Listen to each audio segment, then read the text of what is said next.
Hello everyone, it's Can from Turkishle. 𝗪𝗁𝗏. Today we are in 𝗃𝗶𝗱𝗶𝗀, Istanbul. We're gonna ask people if foreigners can live in Turkey without knowing any Turkish. So let's start. Türkiye'ye gelen yabancılar Türkçe bilmeden Türkiye'de yaşayabilir mi? Yaşayabilirler. Ben burada çalışıyorum. Çok fazla yabancı müşterimiz oluyor. Birçoğu Türkçe hatta İngilizce bile bilmiyorlar ama bir şekilde insanlarla anlaşabiliyorlar. Yani bilmeden de, dil bilmeden de gayet güzel bir şekilde yaşayabiliyorlar. Yes. It's difficult to file your papers for rentals and things like that, but it's possible. If you have Turkish friends, even more possible. Bence yaşayabilirler çünkü sonuçta bizim ülkemiz de hani çok dil bilen insanlarla dolu bir ülke. Ki zaten tek bir kültürümüz yok, birden çok kültürü barındırıyor. Bana kalırsa hani her yerde değil belki ama daha böyle İngilizce konuşulabilen plaza gibi ya da yabancı şirketlerde ya da böyle ne bileyim Nişantaşı, Kadıköy tarzı daha İngilizce bilen kesimin olduğu hani kesimin yaşadığı yerlerde bence yaşayabilirler, sorun olmaz yani. For long term, no. Yani biraz zor olabilir yaşanması. Çünkü mesela bilmiyorlar insanlarla nasıl konuşabileceğini. Mesela markete gittiğinde nasıl bir şey isteyebileceğini. Onun için bilmiyorlar, biraz zor olabilir ama yaşayabilirler yani yine de. Yaşayabilir. I would say yes. It is hard though. I think you might need the help of Google Translate a lot. Biraz zorlanırlar da yaşayabilirler. Yaşayabiliyorlar. Ben anlaşabiliyorum çünkü dükkana geliyorlar mesela, onlara yapabiliyorum. İngilizce konuşuyorlar, ben de biraz biliyorum mesela. Yine anlaşabiliyoruz fiyat konusunda ya da vesaire, alınca istediğini bana anlatabiliyor. Bence yaşayabilir.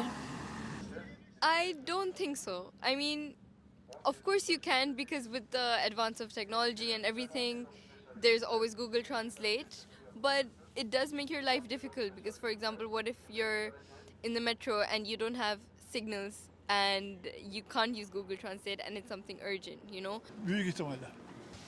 Apparently they do. I think it's possible. I think probably without an effort to learn, you will miss out on a wide variety of cultural, literary, linguistic, whatever aspects of social life in Istanbul. But of course, it is possible. Was it difficult for you, like talking to vendors, for example, to the people in the market? Yeah, I miss small talk because I can get by and like get my vegetables, but I miss out on that human connection. Zorluk şöyle çekerler. Bizim Türkiye'de herkes çok iyi İngilizce bilmiyor. Böyle bir sıkıntı var. Hani herkesin onlarla rahatça iletişim kurma olanağı yok. Ama yine de bence hani rahat ederler gibi geliyor. Çok kolay olmaz belki ama farklı bir ülke, farklı bir yaşam, bence yapabilirler. Sorun olmaz. Ya ne de olsa bizim milletimiz sıcakkanlı. Onlar bir yabancılık çekmez, uyumlu sağlayabilir. Kolay bir şekilde hayatlarını devam ettirebilirler burada. I personally feel like if you are here for the longer run, one should definitely learn Turkish because it would just make your life much more easier. It's very rare that you will find someone who knows English, and even if they do, it's going to be so basic that you probably won't be able to get your point across. So I really think that no, it's not possible to live long term in Turkey without knowing English. Birazcık tabii. Türkçe zor biliyorsunuz.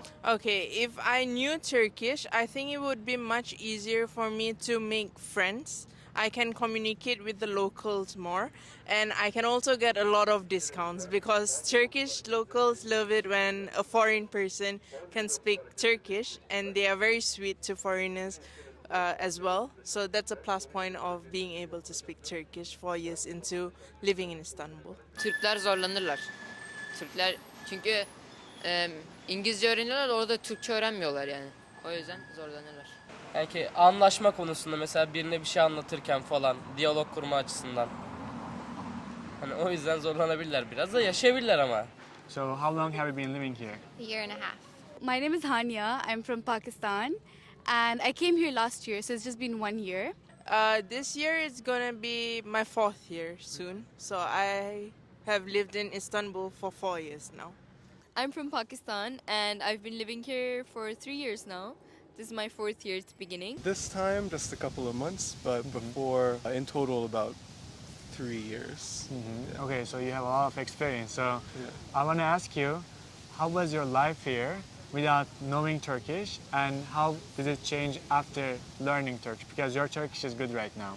Thank you. What is the difference? I would say that without having access to conversational Turkish, I mean, my experience is a bit different because as a Canadian, my experience is more of being an expatriate, right? Which is a bit different from people who are fleeing from places, people who have nowhere else to go, right? And so in that sense, it's a very different experience. From the expatriate experience, it's a very limiting sort of life because you end up just hanging out with other Canadians or Americans, which you could do in Canada or America. But certainly I think as you learn and as you try at least, if things open up a lot.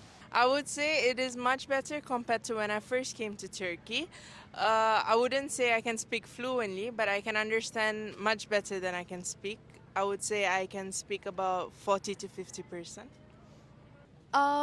At the moment, I think it's somewhere between 8 to maybe starting of B1. Like, I can understand most bit of what Turkish people are expecting out of me, like what they're saying to me, but replying back to them can be a little tricky.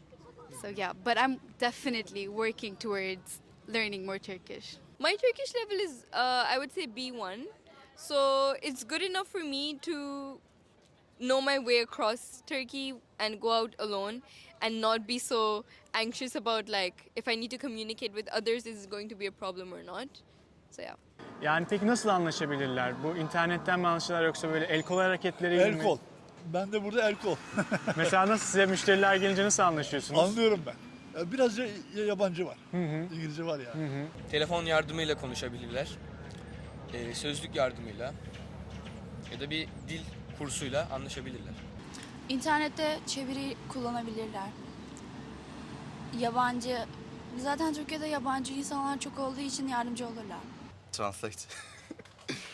Ya da en azından birkaç temel işte ekmek, su, süt gibi şeyleri öğrenmesini tavsiye ederim. Çeviriden falan, telefondan, çünkü çok sıcakkanlı olduğumuz için her şekilde yani muhabbete, iletişime girebilirler. Çeviriden olabilir veya yoldan geçen bir insan İngilizce biliyor musunuz, şuna yardım edebilir misiniz gibisinden. Muhabbet de olabilir, öyle bir iletişim de olabilir. Ne önerirsin peki onlara, buraya gelen yabancılara? Dolar kullanın. Tamam. I think that you should. I mean, if I'm going to stay here longer, I think I should learn some, take a class. I suggest you guys to learn Turkish.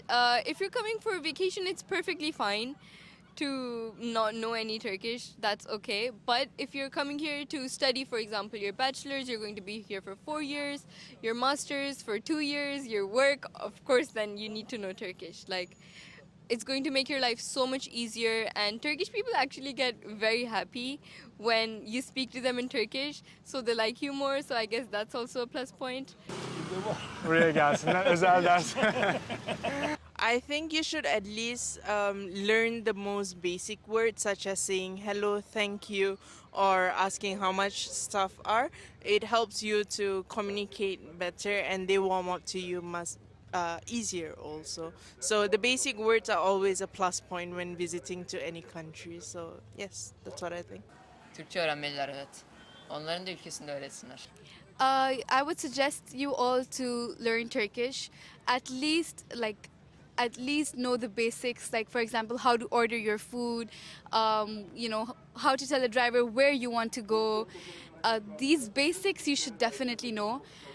If you're coming for touristic purposes, I don't think it's a problem because most of the touristic sites do have people who know English. But overall, my advice is to be aware with Turkish, and also, very important, I think everyone should have Turkish friends. I would just say go to a cafe, talk to people, read, write. Writing is my thing. I enjoy writing a lot. So just try writing, write a diary in Turkish every day. It'll be bad at first, but as you learn words, it'll improve. What if you go to another city in Turkey? Will it be this easy, for example, as if... No, only in 𝗃𝗶𝗱𝗲𝗏, I think.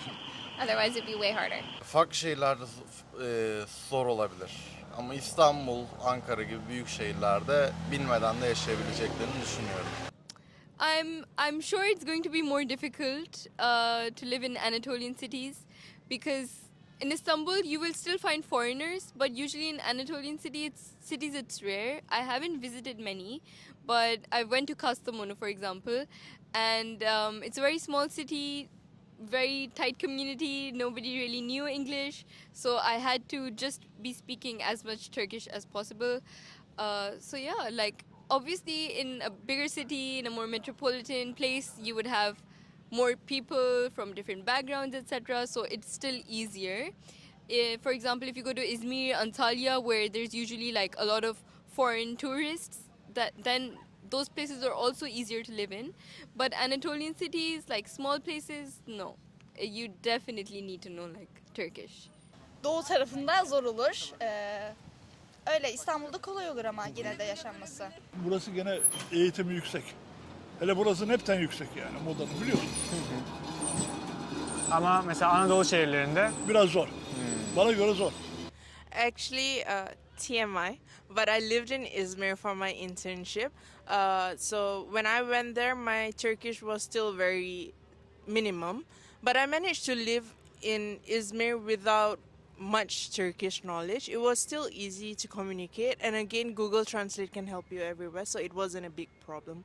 So it is possible to live outside of Istanbul, in rural places or places where there is not a majority of English speaker, and you can still get by very easily, I think.